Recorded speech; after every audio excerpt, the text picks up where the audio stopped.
30 kilometre की दूरी तक कोई पुल नहीं है खरखड़ी घाट में, और वहां पर डेली कम से कम मैं समझता हूं कि 3 से 4 हजार लोगों की आवाजाही है। कश्ती के डूबने से कई बार मृत्यु हो गई वहां पर, और आज कश्ती में लद कर आते हैं, मार्केट हो, हॉस्पिटल हो, सभी इधर से जाना पड़ता है, और पुल पुलियों का निर्माण हो रहा है। और हम लोग देख रहे हैं कि गंगा नदी पर भी 5 किलोमीटर की दूरी पर नए नए पुल बन रहे हैं। क्या सीमांचल के 30 किलोमीटर और 40 किलोमीटर पर?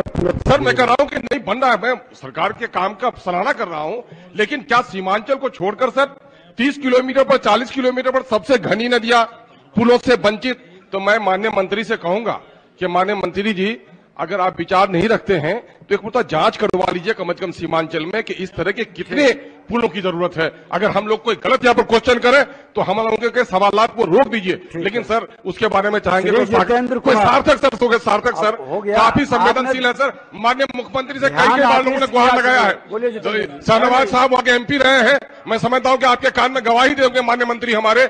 बहुत जरूरी है सर, जरा सा कुछ यकीन दिलाइए सर, कुछ यकीन दिलाइए सर। सर आपको सर आप विश्वास दिलाइएगा तभी हम लोग बैठेंगे, नहीं तो वहां बैठेंगे सर नहीं।